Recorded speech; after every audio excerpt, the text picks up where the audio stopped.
दिल्ली में हो रहे G20 शिखर सम्मेलन के पहले दिन डिनर के दौरान राष्ट्रपति द्रौपदी मुर्मू और प्रधानमंत्री नरेंद्र मोदी ने प्राचीन नालंदा विश्वविद्यालय वाले बैकग्राउंड के आगे खड़े होकर सभी मेहमानों का स्वागत किया। इस दौरान प्रधानमंत्री नरेंद्र मोदी ने करीब सभी मेहमानों को भारत की प्राचीनतम शैक्षणिक विरासत नालंदा विश्वविद्यालय से परिचित करवाया।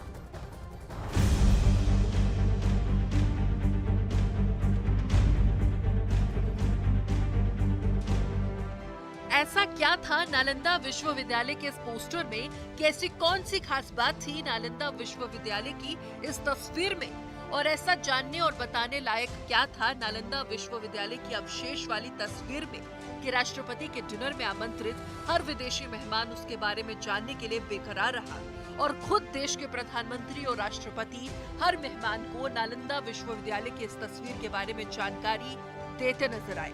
आखिर पीएम मोदी ने विदेशी मेहमानों को नालंदा विश्वविद्यालय से परिचित कराने का फैसला क्यों लिया? ये सवाल हर किसी के मन में उठा।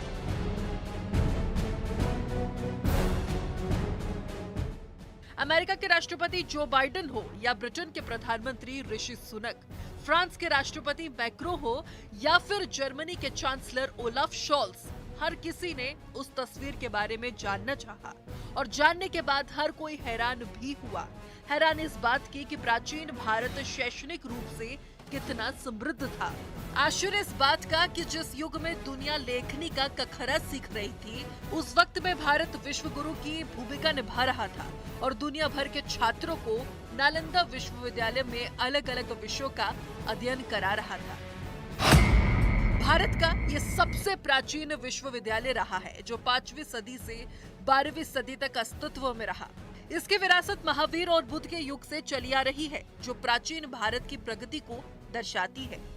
नई दिल्ली में आयोजित G20 सम्मेलन की थीम वसुधैव कुटुंबकम की है। इसी सोच, इसी भावना और इसी इरादे के साथ नालंदा विश्वविद्यालय की तस्वीर यह लगाई गई क्योंकि प्राचीन भारत की ये शैक्षणिक विरासत वसुधैव कुटुंबकम की भावना से ही पूरी दुनिया में ज्ञान का प्रकाश फैला रही थी और भारत दुनिया को यही बताने की कोशिश कर रहा था कि वसुधैव कुटुंबकम की सोच के लिए G20 की अगुवाई कर रहा भारत वाकई में इस सोच के साथ सदियों से जीता चला रहा है।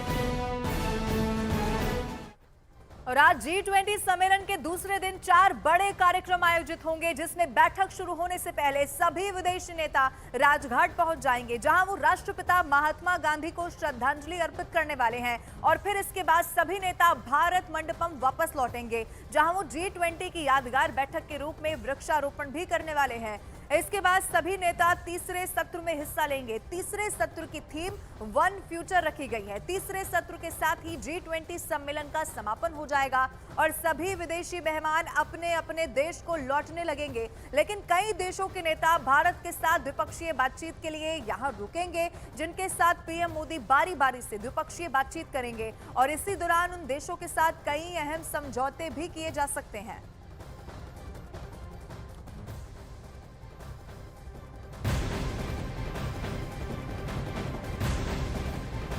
और एक बड़ी खबर आपको बता दें, ब्रिटेन के प्रधानमंत्री ऋषि सुनक दिल्ली के अक्षरधाम मंदिर पहुंच गए हैं। उनकी पत्नी भी उनके साथ में मौजूद है।